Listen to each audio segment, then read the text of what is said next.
siang, saya Usep S. Ahyar, Usep Saiful Ahyar. Ya tadi biasa dipanggil Usep atau Ahyar atau USA. Eh, apa namanya? Saat ini saya peneliti di Populi Center dan juga dosen di Serang, ya, beberapa Universitas Serang. Eh, saya beberapa tahun ke belakang ini eh, bergelut di bidang riset, ya. Salah satunya riset survei, ya. Dan itu sudah dimulai sebenarnya pada waktu saya di LP3ES, lembaga penelitian di Jakarta. Sejak tahun 2006 saya bergabung di situ, lalu kemudian di Populi sampai saat ini. Dan beberapa mengalami quick count gitu, survei-survei dan lain sebagainya. Jadi peristiwa-peristiwa pemilu udah sering kami temui, dan mungkin itu yang menunjuk Bung Boris untuk mengundang saya untuk ketemu di forum ini gitu. Jadi apa yang TV, ya. Ya, Boris TV ini luar biasa, kawan lama yang kita mulai ya yang ini luar biasa. terkait dengan ini kan kemarin Kompas juga ya menurunkan hasil Ya. survei ya. Sebenarnya apa sih perbedaan antara survei exit poll dengan quick count itu, Bro? Biar pemirsa juga mendapatkan pengetahuan dan perspektif yang seragam ya. Ya, ya saya kira kalau semuanya itu riset ya, didasarkan hitung-hitungan statistik ya. Jadi ingin melihat persepsi publik ya tentang apa saja, tidak harus politik gitu, dengan menggunakan sampel. Cuman bedanya kalau survei, exit poll, survei dan exit poll itu sama ya. Kalau quick count basisnya itu fakta ya, fakta di TPS. Kita menghitung hasil penghitungan petugas di TPS, lalu kemudian kita tabulasi di satu tempat gitu. Tapi memang itu terus kemudian itu sampel juga ya, TPS tidak menghitung semua TPS. Nah kalau survei ya itu basisnya adalah opini ya, opini dari responden yang kita pilih dengan metode tertentu. Exit poll juga demikian, tapi yang ditanya bedanya kalau survei itu masyarakat yang punya hak pilih gitu, dan jauh-jauh biasanya sebelum pemilu gitu. Nah, tapi kalau exit poll itu orang yang ditanya itu orang yang baru keluar mencoblos dari TPS gitu. Jadi masih hangat begitulah apa pilihannya. Kita bertanya apa Anda tadi memilih partai mana atau pasangan mana kalau dalam pilpres ya.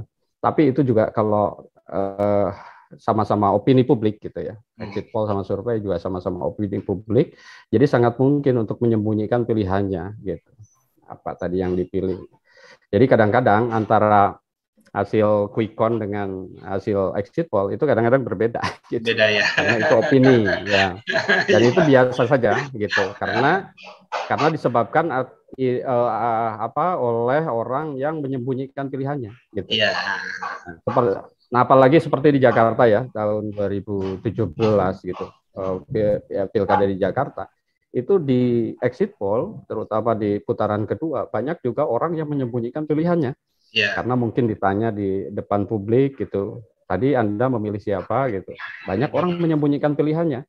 Juga Dan itu terkait ternyata dengan berbeda kerahasiaan dengan hasil. pemilu ya. Ya, karena memang situasi politiknya tidak memungkinkan. Nah, tapi kalau quick count itu sebenarnya kesalahannya sebenarnya relatif bisa dikontrol, margin of error-nya juga kecil karena basisnya adalah fakta ya, fakta hasil perhitungan suara di TPS itu yang dilaporkan, walaupun itu sama-sama juga menggunakan sampel gitu. Jadi misalnya kalau quick count itu kita hanya mengambil sampel ya sekitar 2000-an gitu dari puluhan ribu TPS gitu. Dan itu sebenarnya bisa dipertanggungjawabkan asal dalam pemilihan sampel itu dilakukan dengan benar gitu.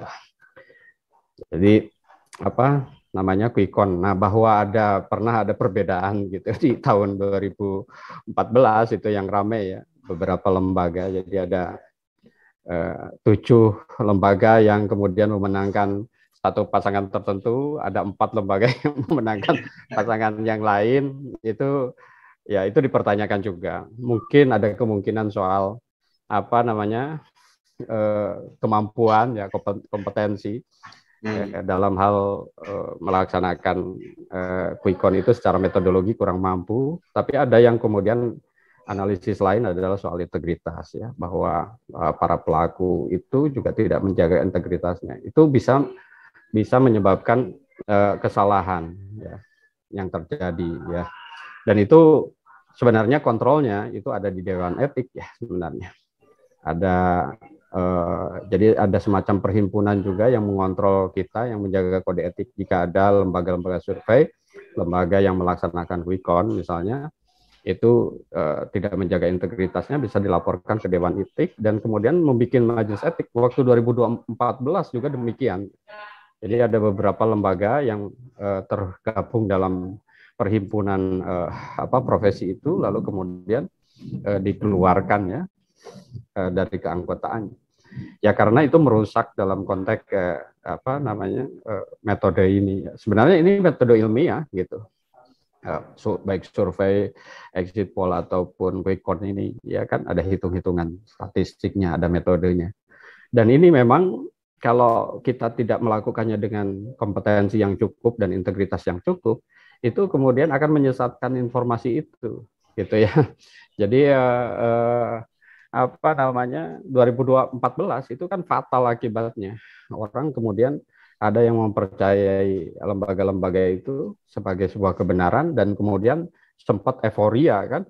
Lalu kemudian secara politik juga kurang baik ya di masyarakat, terjadi ketegangan. Karena di beberapa tempat itu bisa jadi hasil quick count ini bisa menjadi kontrol terhadap penyelenggaraan pemilu. Apakah pemilunya bagus atau tidak.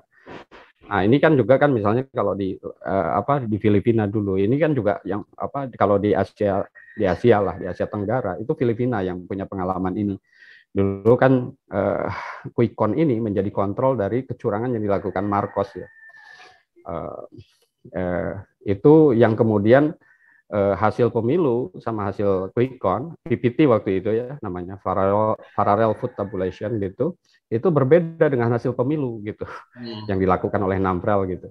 Nah, itu berbeda dengan hasil pemilu yang dilakukan oleh rejim Marcos, dan itu menyebabkan ya hasil quick count itu atau PPT itu lalu menyebabkan jadi gerakan people power itu dan kemudian menumbangkan Marcos ya pada tahap selanjutnya. Jadi ini kalau dalam konteks demokrasi itu ini menjadi kontrol yang baik ya dalam konteks paling tidak dalam perhitungan gitu. Memang quick count itu lebih banyak melihat pada kecurangan dalam perhitungan ya. Tapi kalau dalam kecurangan dalam di TPS itu sebenarnya tidak bisa menjangkaunya gitu. Karena kan kita menghitung saja hasil dari perhitungan dari TPS itu. Apakah hasil perhitungan itu dilakukan dengan curang atau tidak, itu quick count tidak bisa menjangkau itu. Nah, ada hal lain yang metode lain yang untuk mengevaluasi apakah penyelenggaraan pemilu dilakukan adil, jujur ya, sesuai prosedur atau tidak, itu dengan pemantauan. Pemantauan pemilu atau misalnya dengan exit poll tadi. Jadi pertanyaan-pertanyaan biasanya di exit poll